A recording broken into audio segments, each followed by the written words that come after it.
그 순간 갑자기 쏟아진 빗물에 리어카 바퀴가 미끄러졌습니다. 균형을 잃은 지우가 앞으로 고꾸라졌고 리어카는 옆으로 넘어졌습니다. 폐지와 빈 캔들이 사방으로 흩어졌습니다. 언니, 은이 비명을 질렀고 지우는 진흙탕에 손을 짚은 채 숨을 몰아쉬었습니다. 그때 지우의 점퍼깃에서 무언가가 툭 하고 떨어졌습니다. 작은 주황색 단추 하나가 빗물에 휩쓸려 웅덩이 속으로 굴러갔습니다. 안 돼 그거. 지우의 얼굴에서 핏기가 사라졌습니다. 언니 없어 안 보여. 지우의 목소리가 떨렸습니다. 그거 없어지면 안 돼. 그건 엄마 거야. 제발 제발 돌려주세요. 돌아가신 엄마 거란 말이에요. 그 외침은 빗소리에 묻혀 흔들렸지만 그 절박한 만큼은 분명했습니다. 아이들이 떨어뜨린 주황색 단추. 그것은 과연 아이들에게 무슨 물건이었을까요? 안녕하세요. 여러분의 사연 담긴 여러 이야기들을 들려드리고 있는 인생 수필관입니다. 마지막 반전까지 숨막히는 이야기를 끝까지 들어보세요. 구독과 좋아요, 알림 설정은 영상 제작에 큰 힘이 됩니다. 자, 그럼 오늘의 사연 함께 들어보시죠. 서울 외곽의 오래된 주택가는 그날 밤 마치 세상에서 버림받은 공간처럼 보이고 있었습니다.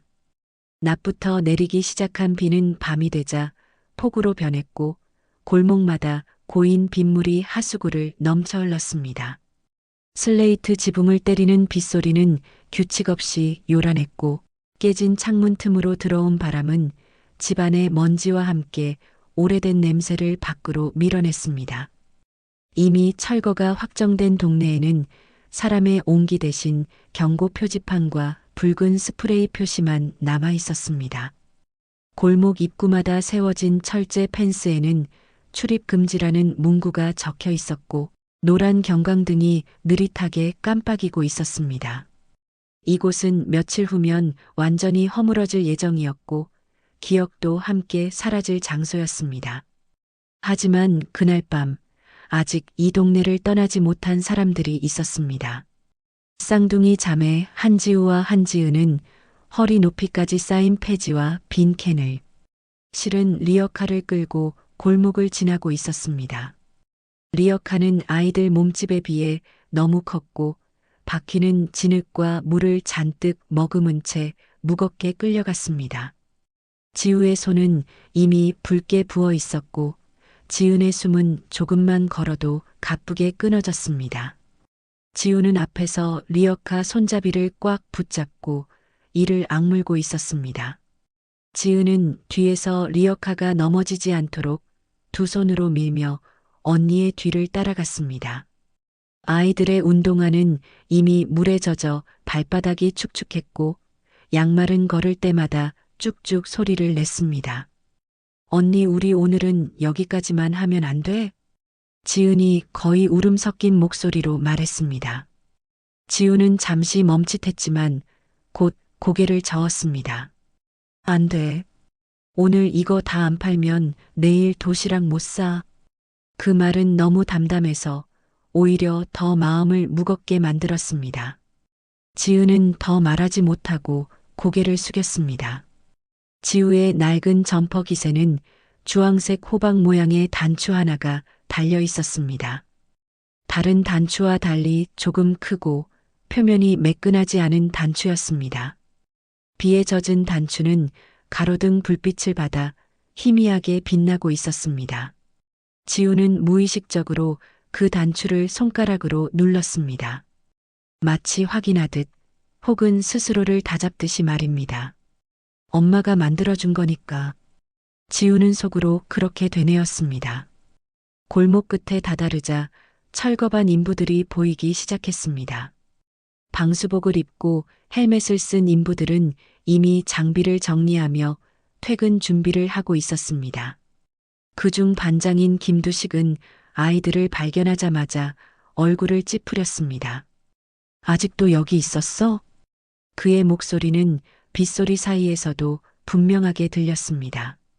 지우와 지은은 동시에 멈춰섰습니다. 김두식은 우산도 쓰지 않은 채 다가와 리어카를 내려다봤습니다. 오늘 밤부터 통제라고 했잖아. 위험해. 지우는 고개를 숙이고 조심스럽게 말했습니다. 조금만요. 이것만 정리하고 갈게요. 금방이에요. 김두식은 한숨을 길게 내쉬었습니다. 너희 다치면 누가 책임지냐? 나도 먹고 살아야 해. 그 말은 거칠었지만 완전히 냉정하지도 못했습니다. 그 순간 갑자기 빗줄기가 더 거세졌습니다. 골목에 고인 물이 넘쳐 흘렀고 리어카 바퀴가 미끄러지며 방향을 잃었습니다. 언니, 지은의 외침과 동시에 리어카가 크게 기울어졌습니다. 지우는 균형을 잃고 앞으로 고꾸라졌고 무릎과 손바닥이 진흙탕에 깊이 박혔습니다. 폐지와 빈 캔들이 사방으로 흩어지며 빗물에 떠내려갔습니다. 지우는 통증도 느끼지 못한 채 벌떡 일어나려 했습니다. 그 순간 점퍼깃에서 무언가가 떨어지는 느낌이 들었습니다. 툭! 작은 주황색 단추 하나가 빗물에 떨어져 웅덩이 속으로 굴러갔습니다. 지우의 얼굴이 순식간에 굳었습니다. 안 돼. 지우는 그대로 무릎을 꿇고 물속을 더듬기 시작했습니다. 지은도 울음을 터뜨리며 옆에서 함께 바닥을 짚었습니다. 언니 없어 안 보여. 지우의 숨이 거칠어졌습니다. 그거 없어지면 안 돼. 그건 엄마 거야. 지우는 거의 울부짖듯 소리쳤습니다. 제발요 제발 돌려주세요. 돌아가신 엄마 거란 말이에요. 그 외침은 빗소리에 묻혀 흔들렸지만 그 절박한 만큼은 분명했습니다. 그 장면을 조금 떨어진 곳에서 지켜보고 있는 여성이 있었습니다. 검은 세단 옆에 서 있던 윤자영 회장이었습니다.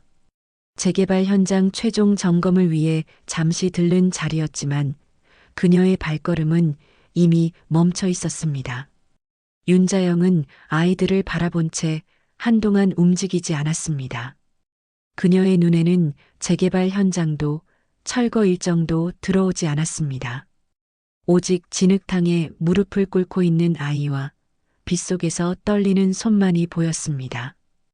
윤자영은 천천히 우산을 접었습니다. 회장님, 비가 너무 셉니다. 뒤에서 수행비서 박성우가 말했지만 윤자영은 대답하지 않았습니다. 윤자영은 빗속으로 한 걸음씩 들어왔습니다. 그리고 허리를 굽혀 진흙물 속에서 작은 단추 하나를 집어들었습니다. 주황색 호박 모양, 손으로 깎아 만든 듯한 미세한 굴곡. 윤자영의 손이 떨리기 시작했습니다. 숨이 순간적으로 막혔고 오래 묻어두었던 기억이 가슴 깊숙이에서 솟구쳤습니다. 그 단추는 분명 그녀가 직접 만들었던 것이었습니다. 20해 전 잃어버린 딸의 외투에 달아주었던 세상에 단 하나뿐인 단추였습니다. 윤자영은 빗속에서 단추를 꼭 쥔 채 아이들을 바라보았습니다. 그녀의 눈이 크게 흔들리고 있었습니다. 윤자영은 빗속에서 한동안 움직이지 못한 채 서 있었습니다. 손바닥 위에 놓인 주황색 호박 단추는 작았지만 그 무게는 이상하리만큼 무겁게 느껴졌습니다. 빗물이 단추 위를 타고 흘러내릴 때마다 오래전 기억들이 함께 씻겨 올라오는 듯했죠. 윤자영의 숨은 점점 가빠졌습니다. 그녀는 단추를 쥔 손을 천천히 오므리며 아이들을 다시 바라보았습니다. 진흙탕에 무릎을 꿇고 있던 한지우는 여전히 바닥을 더듬고 있었고 한지은은 언니의 소매를 붙잡은 채 울음을 삼키고 있었습니다. 그거 제 거예요. 지우가 떨리는 목소리로 말했습니다. 엄마가 만들어준 거예요. 제발 주세요. 윤자영은 아이의 얼굴을 똑바로 바라보았습니다. 비에 젖은 머리카락이 이마에 붙어 있었고 눈은 겁에 질려 있었지만 이상하게도 고집스러운 빛이 남아 있었습니다. 그 눈빛은 윤자영에게 너무도 익숙했습니다.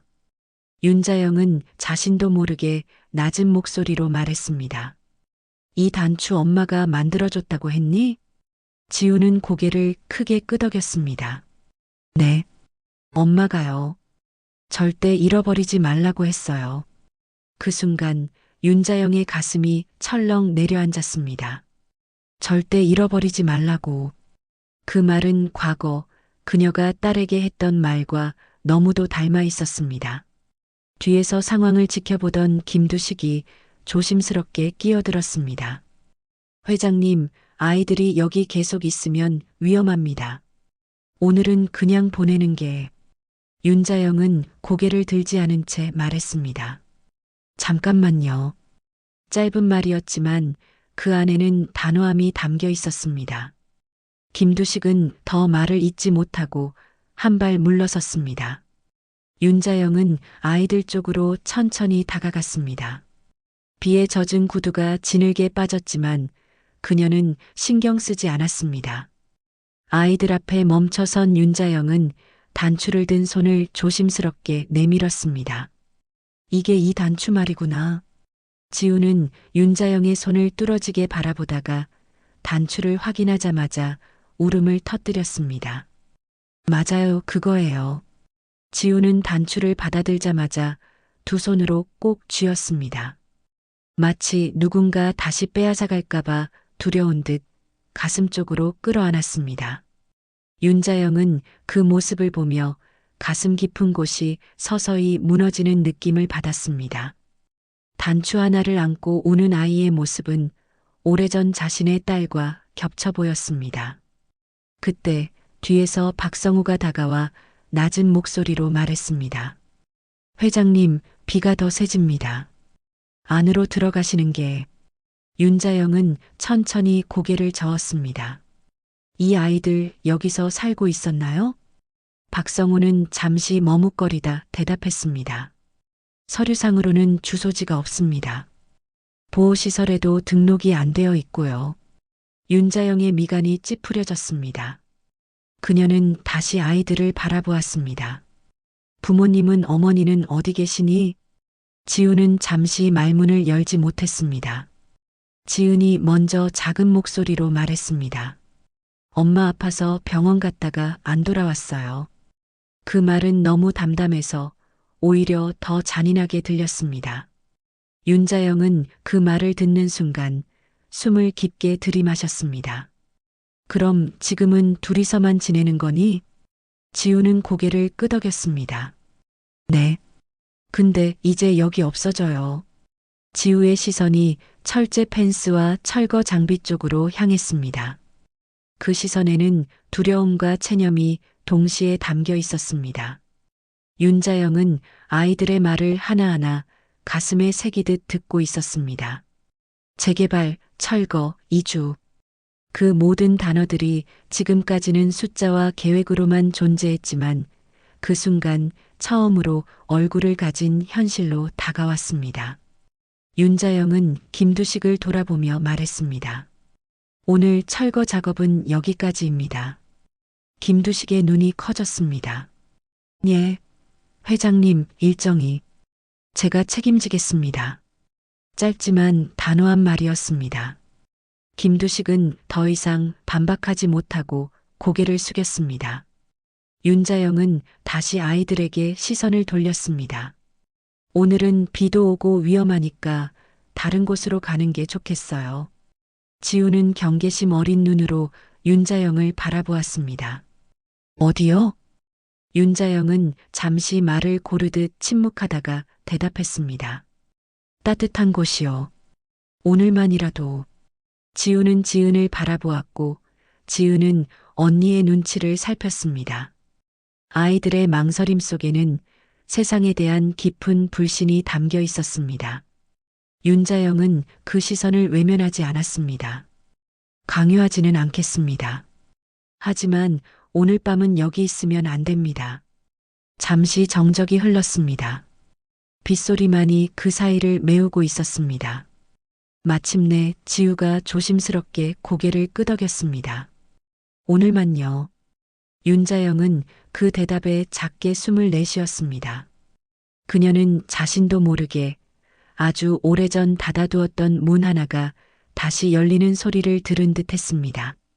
윤자영의 차량은 폭우를 가르며 천천히 도로를 빠져나갔습니다. 와이퍼가 쉴 새 없이 움직였지만 창밖은 여전히 흐릿했고 가로등 불빛은 물속에서 흔들리는 것처럼 보였습니다. 차 안은 조용했습니다. 엔진 소리와 빗소리만이 공간을 채우고 있었고 누구도 쉽게 말을 꺼내지 못하고 있었습니다. 뒷좌석에 앉은 한지우와 한지은은 나란히 몸을 웅크린 채 창밖을 바라보고 있었습니다. 익숙한 골목과 집들이 하나둘 사라지고 점점 넓고 밝은 도로로 들어설수록 아이들의 어깨는 더 굳어졌습니다. 지은은 언니의 소매를 꼭 붙잡고 있었고 지우는 그 손을 떼지 못하게 하듯 가볍게 감싸쥐고 있었습니다. 언니, 우리 어디 가는 거야? 지은이 아주 작은 목소리로 물었습니다. 지우는 앞좌석을 힐끗 바라보다가 낮게 대답했습니다. 조금만 가보자. 오늘만. 지우의 말에는 스스로를 다독이려는 기색이 섞여 있었습니다. 그녀는 낯선 사람의 차에 타고 있다는 사실보다 다시 길 위로 내몰릴지도 모른다는 불안이 더 컸습니다. 윤자영은 룸미러로 아이들을 조심스럽게 바라보았습니다. 비에 젖은 머리카락, 마른 어깨, 서로에게 기대지 않으면 안 될 것 같은 모습. 그 장면은 윤자영의 마음 한가운데를 서서히 파고들고 있었습니다. 춥지 않니? 윤자영이 조심스럽게 물었습니다. 아이들은 잠시 서로를 바라보다가 고개를 끄덕였습니다. 박성우는 곧바로 차 안에 비치된 담요를 꺼내 뒤로 건넸습니다. 이거 덮고 있어요. 지우는 잠시 망설이다가 담요를 받아 지은과 함께 덮었습니다. 담요의 온기가 전해지자 지은의 어깨가 조금 풀리는 것이 보였습니다. 차는 곧 도심의 한 고급 주택가로 들어섰습니다.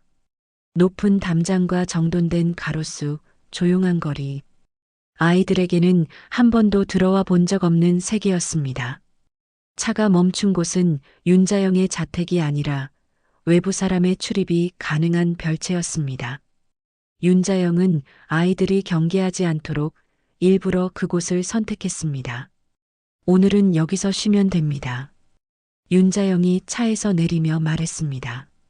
아이들은 차에서 쉽게 내리지 못했습니다. 지우는 주변을 빠르게 훑어보며 혹시 모를 상황을 살폈고 지우는 담요를 더 꼭 움켜쥐었습니다. 괜찮아요. 윤자영은 한 발짝 떨어진 곳에 서서 말했습니다. 여기는 위험한 곳이 아닙니다.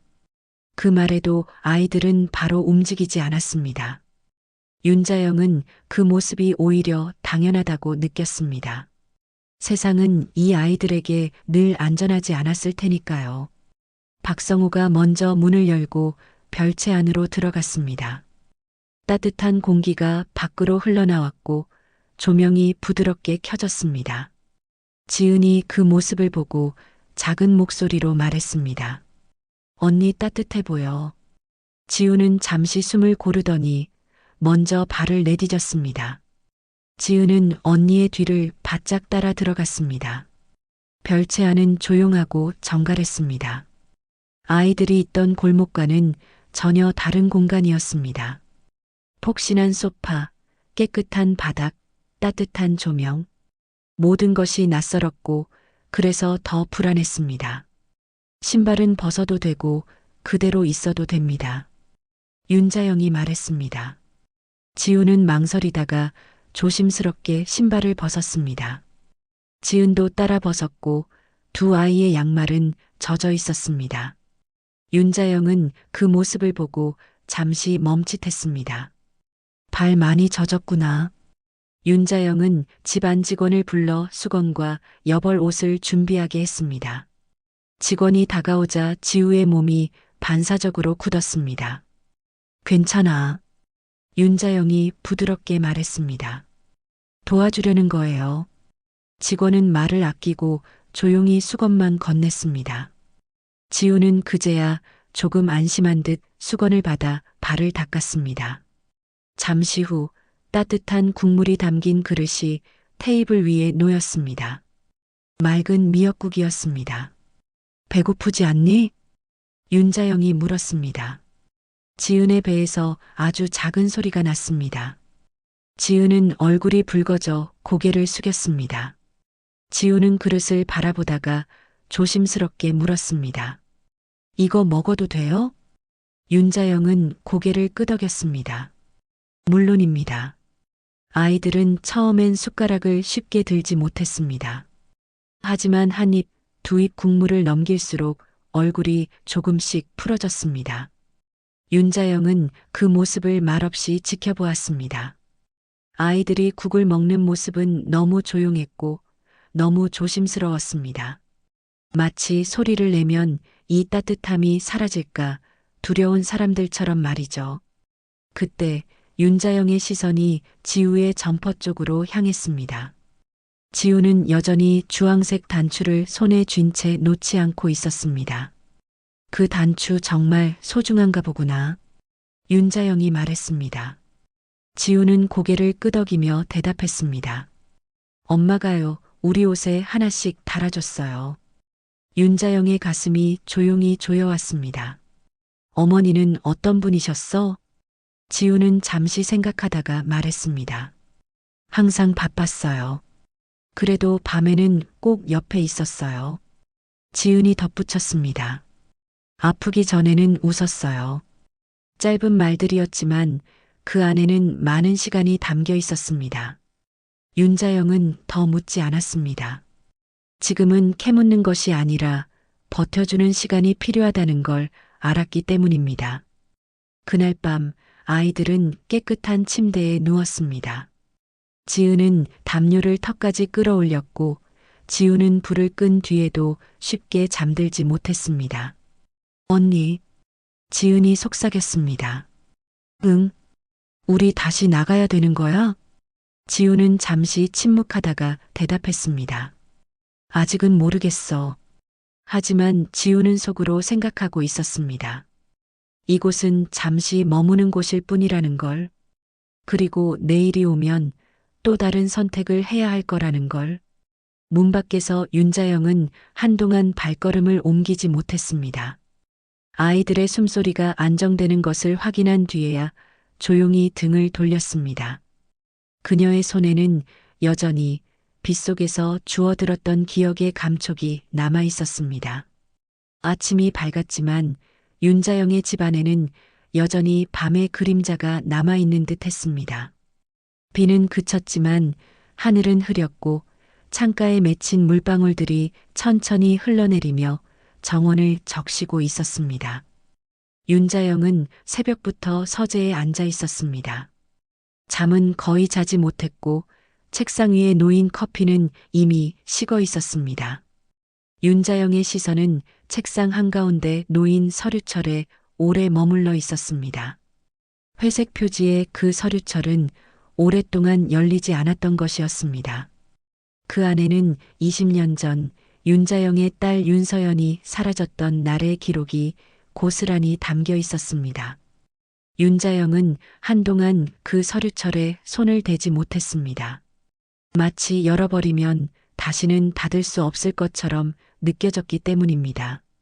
이제 와서 윤자영은 낮게 중얼거리며 숨을 깊게 들이마셨습니다.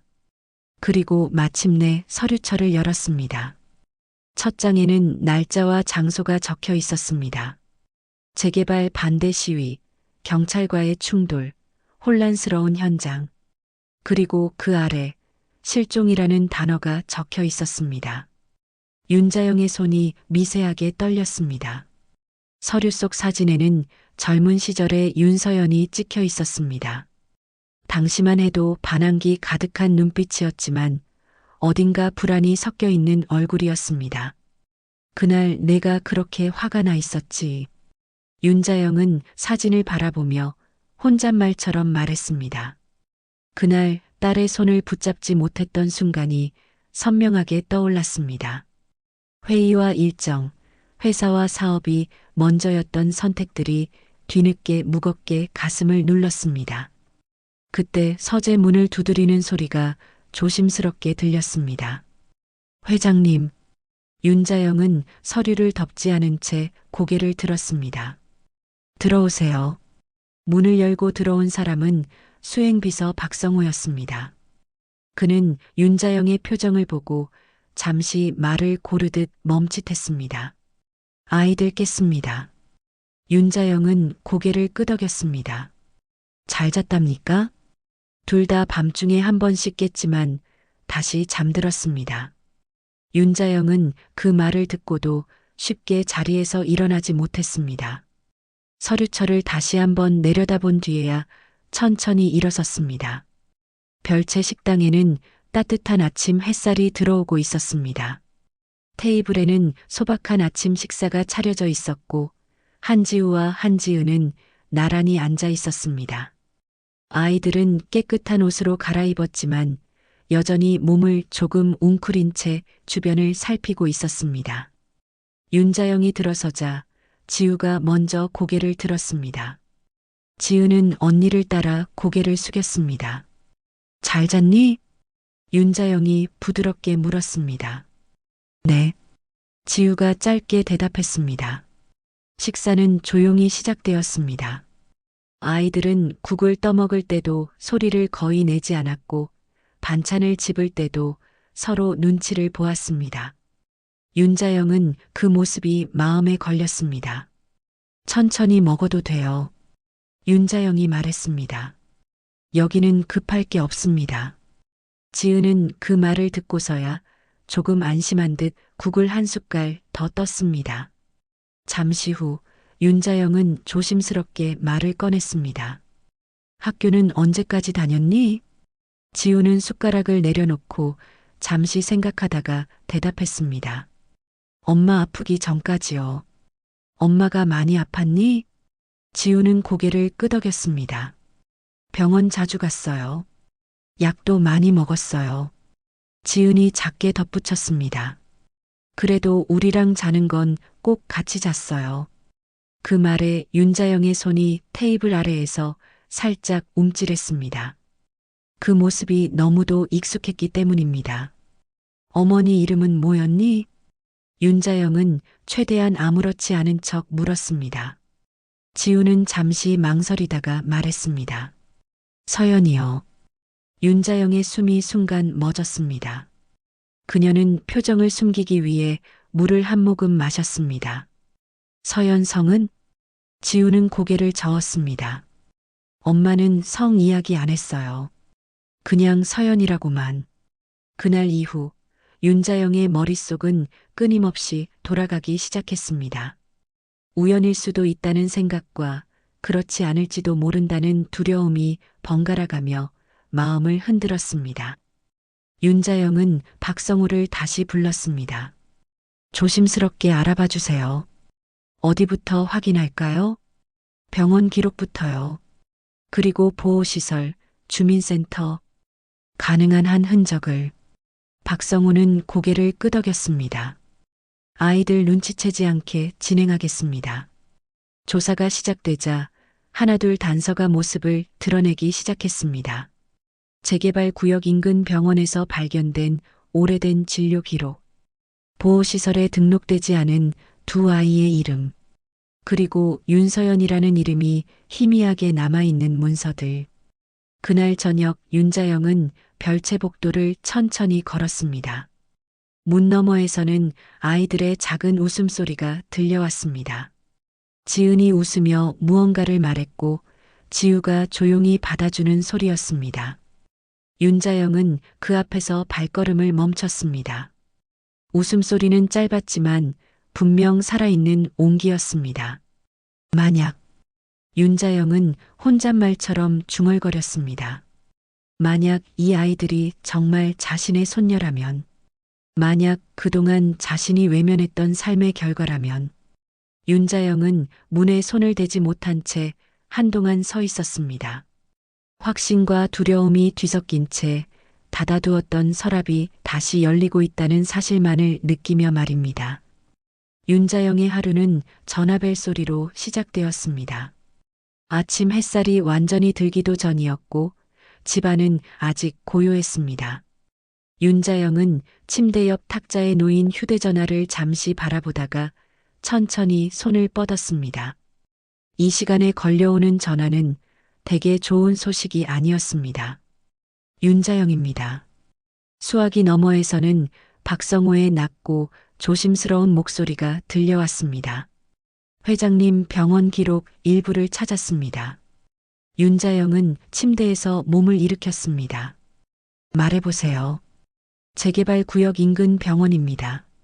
10년 전부터 몇 년간 윤서연이라는 이름으로 통원 기록이 남아 있습니다.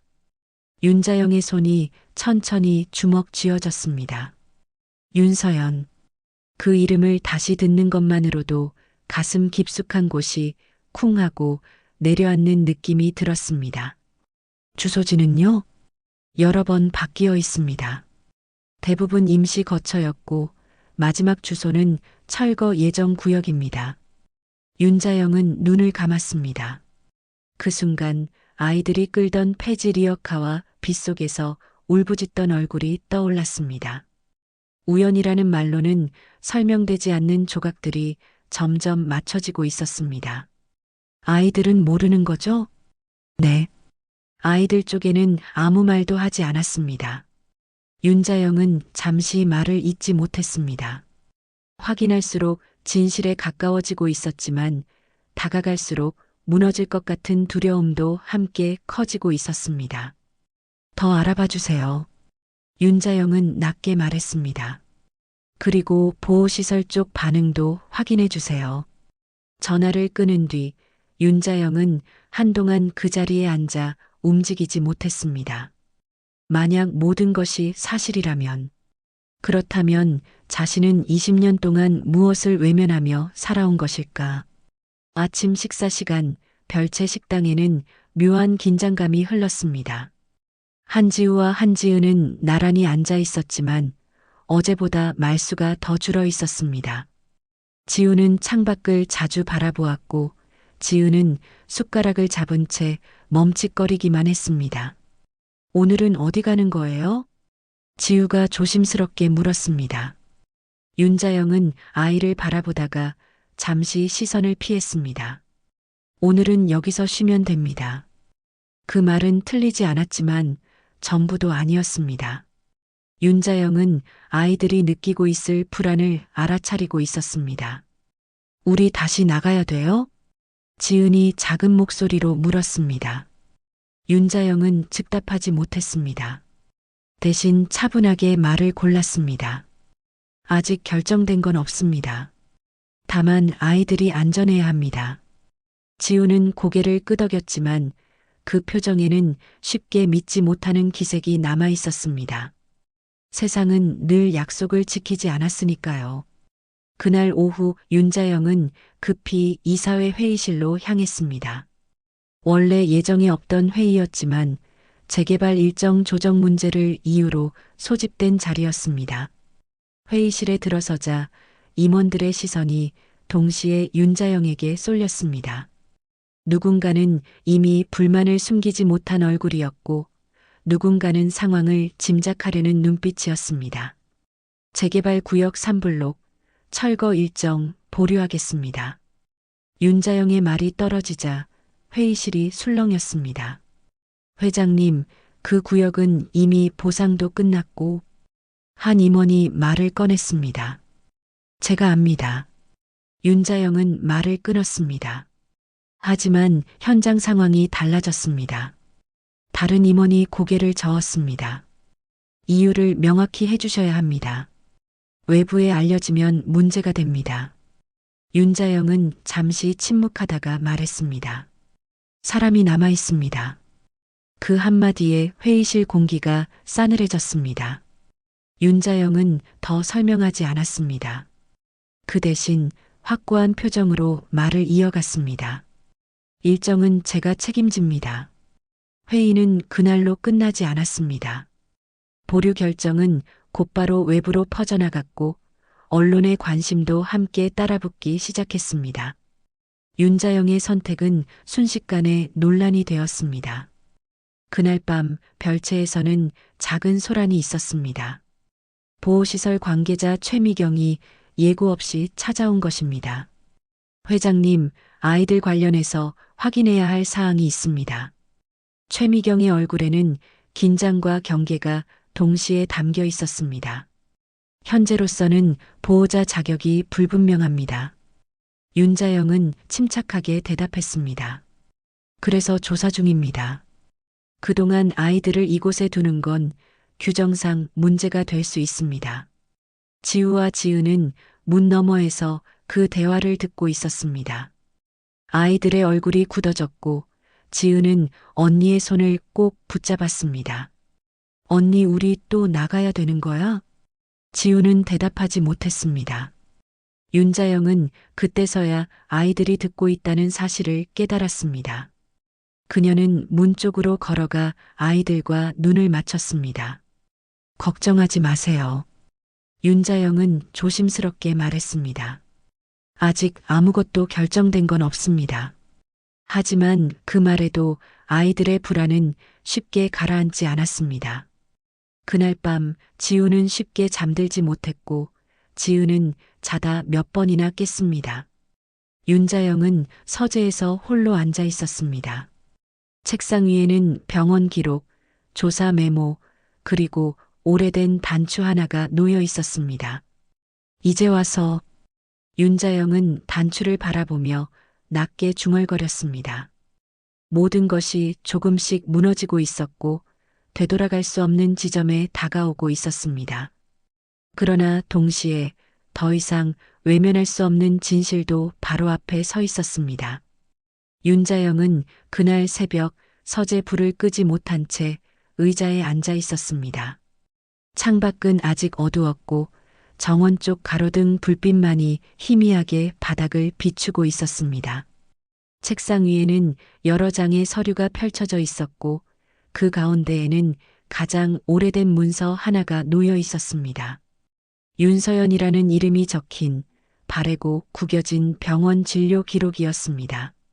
윤자영은 그 이름을 손가락으로 따라가듯 천천히 짚었습니다. 잉크가 번진 날짜와 진단명, 그리고 반복되는 약 처방 기록. 그 모든 줄 사이에는 딸이 혼자 견뎌왔을 시간들이 고스란히 남아 있었습니다. 그렇게 아팠는데 윤자영의 목소리는 거의 들리지 않을 만큼 낮았습니다. 그녀는 서류를 덮었다가 다시 열기를 반복하며 스스로에게 수없이 묻고 있었습니다. 왜 한 번도 찾지 못했는지, 왜 단 한 번도 돌아보지 않았는지. 문을 두드리는 소리가 조용히 울렸습니다. 윤자영은 고개를 들지 않은 채 말했습니다. 들어오세요. 박성우가 조심스럽게 들어왔습니다. 그의 손에는 봉투 하나가 들려 있었습니다. 회장님, 오늘 아침에 결과가 나왔습니다. 윤자영은 그 말에 숨을 깊게 들이마셨습니다. 이미 마음속에서는 어느 정도 결론을 알고 있었지만 확인하는 순간은 언제나 다르게 다가왔습니다. 말씀하세요. 박성우는 봉투를 내려놓으며 말했습니다. 아이들 관련 유전자 검사 결과입니다. 윤자영의 손이 봉투 위에서 잠시 멈췄습니다. 그녀는 바로 열지 못하고 한참을 그렇게 두었습니다. 회장님, 박성우가 조심스럽게 불렀습니다. 윤자영은 고개를 끄덕이고서야 봉투를 열었습니다. 서류를 꺼내 한 줄 한 줄 읽어 내려가는 동안 그녀의 표정은 조금씩 굳어갔습니다. 친족관계 확인.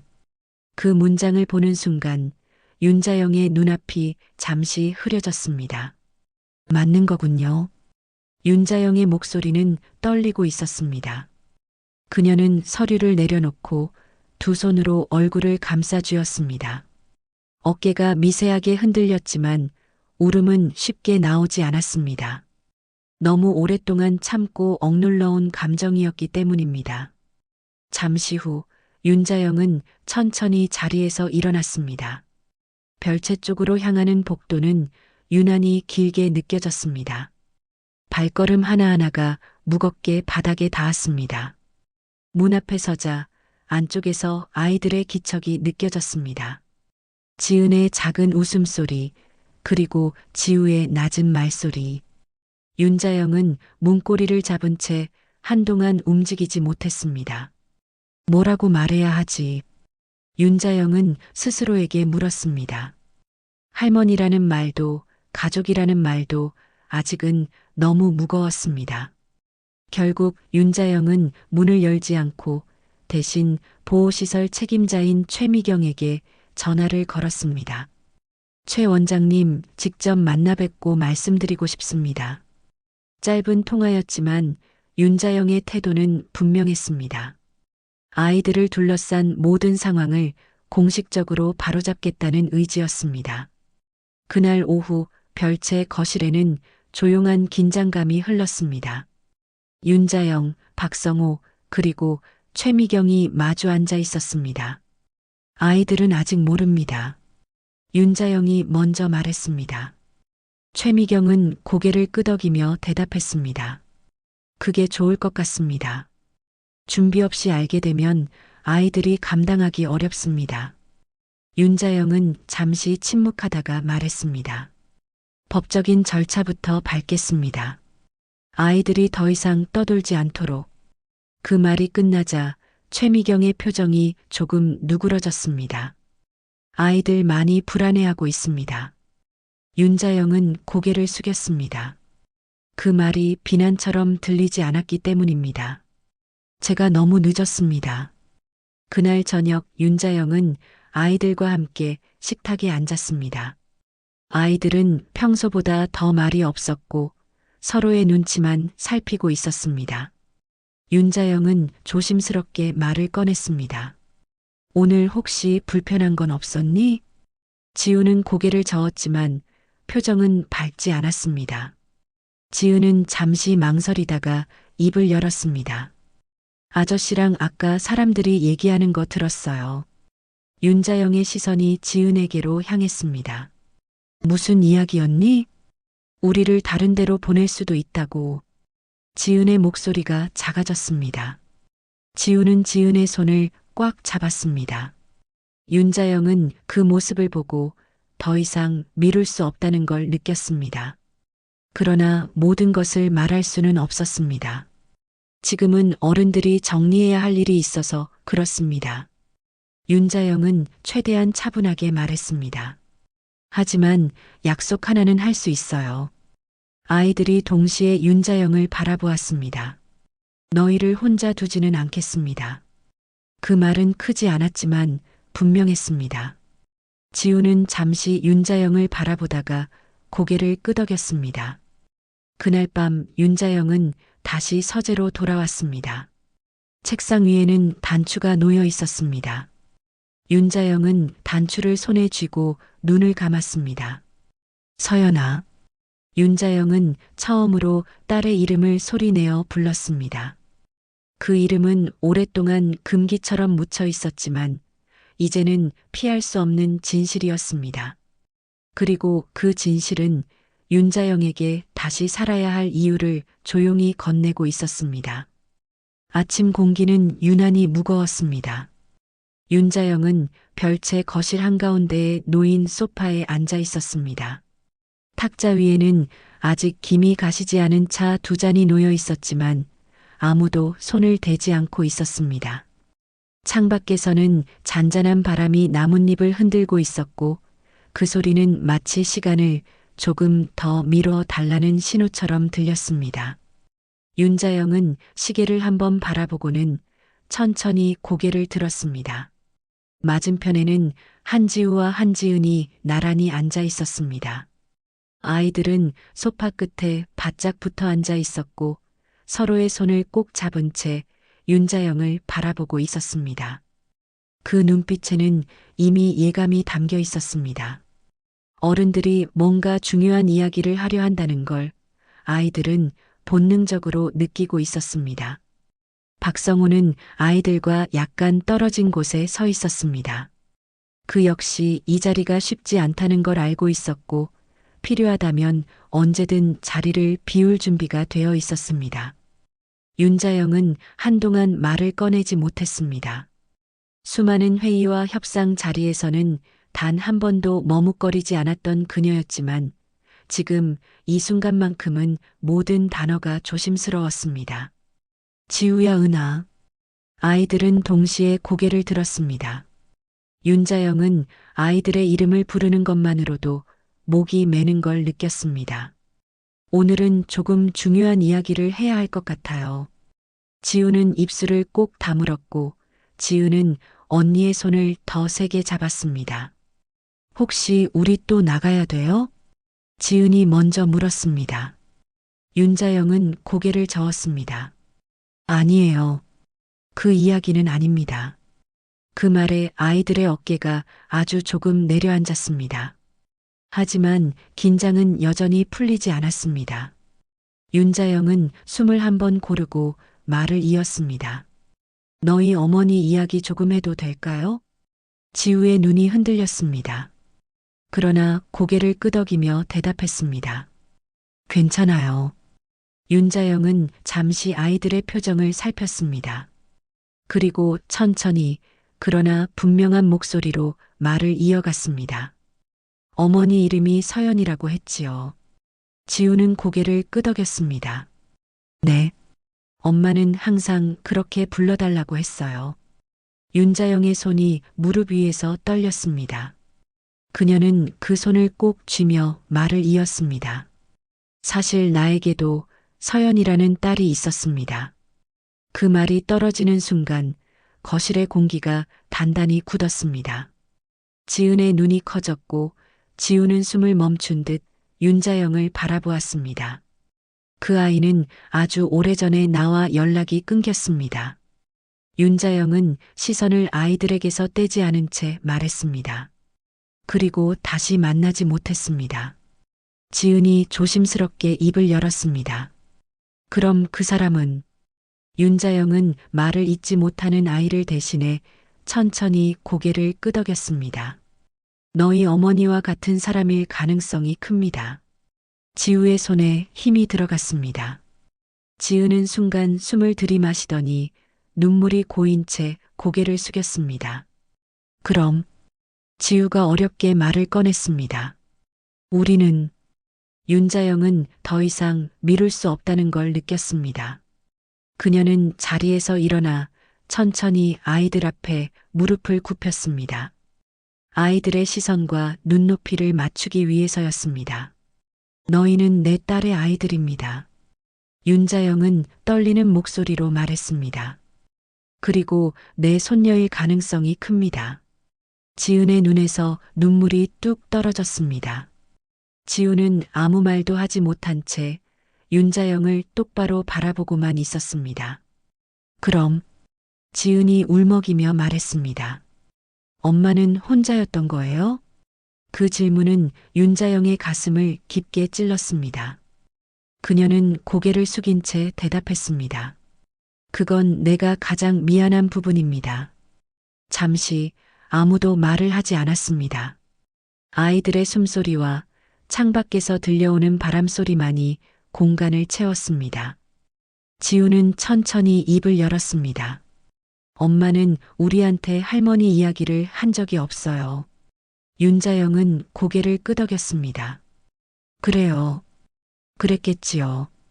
그래도 지우는 말을 멈췄다가 다시 이었습니다. 엄마는 항상 혼자 아니라고 했어요. 그 말에 윤자영의 눈이 붉어졌습니다. 그녀는 처음으로 딸이 남긴 마지막 선택을 조금은 이해할 수 있을 것 같았습니다. 윤자영은 조심스럽게 말했습니다. 지금 당장 나를 가족이라고 받아들이지 않아도 괜찮습니다. 하지만 너희를 책임지고 싶습니다. 지우는 그 말을 듣고도 쉽게 고개를 끄덕이지 않았습니다.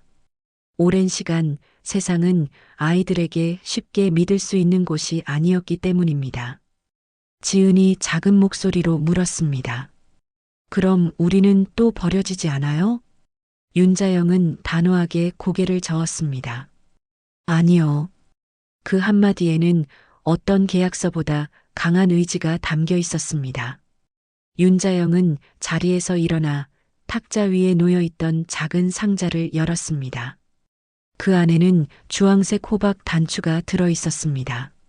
지우가 항상 쥐고 다니던 바로 그 단추였습니다. 이 단추는 윤자영은 말을 잠시 멈췄다가 이었습니다. 내가 너희 엄마에게 직접 만들어준 겁니다.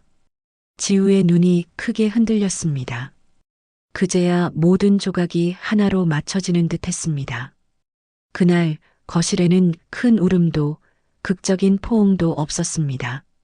대신 조심스럽고 느린 시간만이 흘렀습니다. 하지만 그 조용함 속에서 아이들과 윤자영 사이에는 분명히 하나의 선이 새로 그어지고 있었습니다.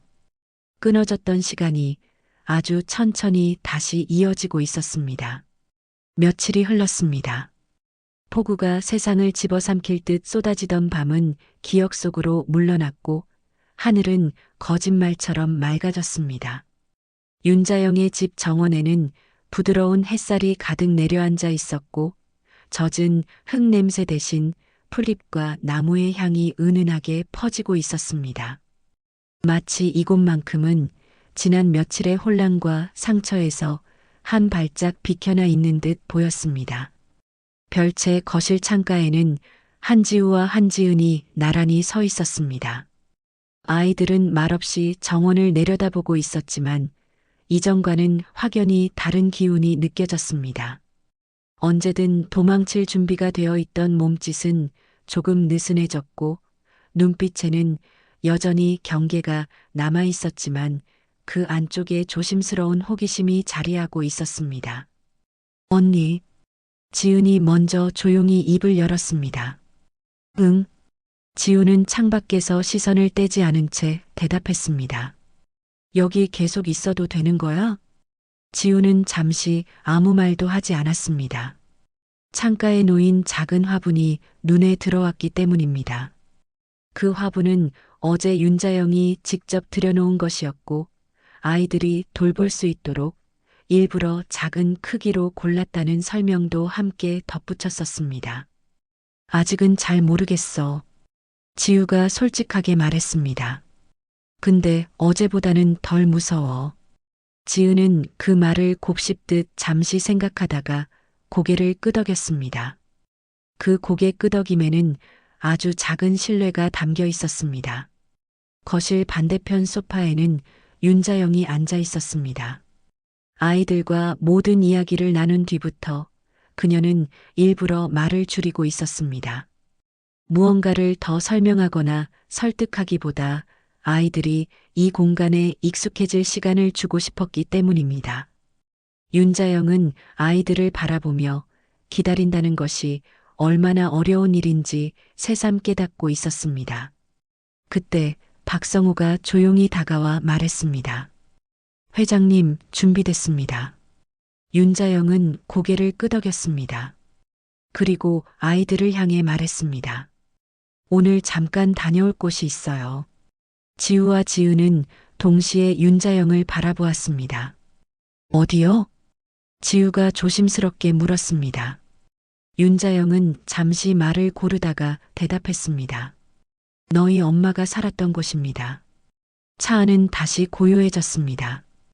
이번에는 빗소리 대신 햇살이 유리창에 부딪혀 반사되는 소리만이 공간을 채웠습니다. 아이들은 창밖을 바라보며 낯설면서도 어딘가 익숙한 길을 눈에 담았습니다. 차가 멈춘 곳은 철거가 중단된 재개발 구역의 한쪽이었습니다. 완전히 허물어지지 않은 몇 채의 집이 남아 있었고 그 주변에는 임시로 설치된 펜스가 둘러싸고 있었습니다. 기계 소음 대신 바람에 흔들리는 현수막 소리만이 들렸습니다. 윤자영은 아이들과 함께 차에서 내렸습니다. 땅은 아직 축축했지만 예전처럼 발을 잡아끌지는 않았습니다. 여기입니다. 윤자영이 낮게 말했습니다. 지우는 천천히 주변을 둘러보았습니다. 낡은 담벼락, 벗겨진 대문, 골목 끝에 남아있는 작은 슈퍼 간판. 기억이 하나둘 떠오르는 듯 지우의 얼굴에는 놀람과 슬픔이 동시에 스쳤습니다. 엄마가 여기서 우리랑 살았어요. 지우가 거의 속삭이듯 말했습니다. 지우는 그 자리에 멈춰서서 아무 말도 하지 못했습니다. 대신 언니의 손을 더 꼭 잡았습니다. 그 손에는 놓치지 않겠다는 마음이 담겨 있었습니다. 윤자영은 아이들보다 몇 발짝 뒤에 서 있었습니다. 이 공간은 지금 아이들만의 시간이었기 때문입니다. 잠시 후 윤자영은 조심스럽게 말을 꺼냈습니다. 이곳은 철거하지 않고 남길 생각입니다. 지우가 고개를 들었습니다. 왜요? 사라져야 할 것도 있지만요. 윤자영은 천천히 말을 이었습니다. 기억해야 할 곳도 있으니까요. 그 말이 아이들에게 완전히 이해되지는 않았을지 모릅니다. 하지만 지우는 잠시 생각하다가 고개를 끄덕였습니다. 그날 저녁 다시 집으로 돌아온 별채에는 작지만 분명한 변화가 생겼습니다. 아이들 방 앞에는 이름이 적힌 작은 표찰이 달렸고 책상 위에는 새 공책과 연필 그리고 색연필 한 상자가 놓여 있었습니다.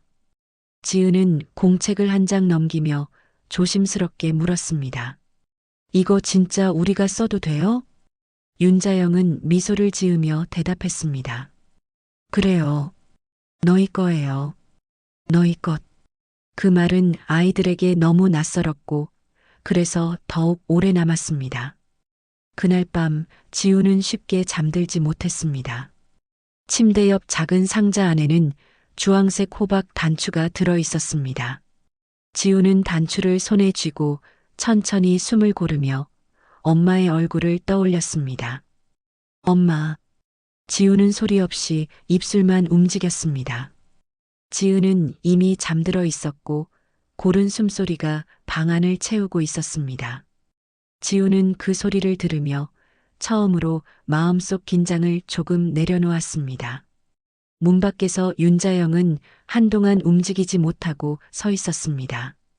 아이들 방에 불빛이 꺼진 것을 확인한 뒤에야 조용히 돌아섰습니다. 서재로 돌아온 윤자영은 책상 앞에 앉았습니다. 재개발 계획서 위에는 수정된 메모들이 빼곡히 적혀 있었고 그 옆에는 가족관계 등록을 위한 서류가 놓여 있었습니다. 윤자영은 펜을 들어 서류에 서명했습니다. 손이 잠시 떨렸지만 이번에는 망설임이 없었습니다. 이번에는 절대 놓치지 않겠습니다. 며칠 뒤 다시 아침이 찾아왔습니다. 정원에서는 지은이 작은 물뿌리개로 화분에 물을 주고 있었고 지우는 그 옆에서 흙을 고르고 있었습니다. 언니, 이거 봐. 지은이 웃으며 말했습니다. 새 잎 나왔어. 지우는 그 잎을 바라보다가 아주 작게 웃었습니다. 그 웃음은 아직 조심스러웠지만 분명히 살아있는 웃음이었습니다. 윤자영은 멀리서 그 모습을 바라보았습니다. 눈가에는 눈물이 맺혀 있었지만 이번에는 흘러내리지 않았습니다. 비는 멎었고 잃어버린 시간은 완전히 돌아오지 않았지만 그 자리에 새로운 일상이 그리고 지켜야 할 약속이 조용히 자리 잡고 있었습니다. 그 약속은 소리 크지 않았고 화려하지도 않았지만 이제는 쉽게 끊어지지 않을 것이었습니다.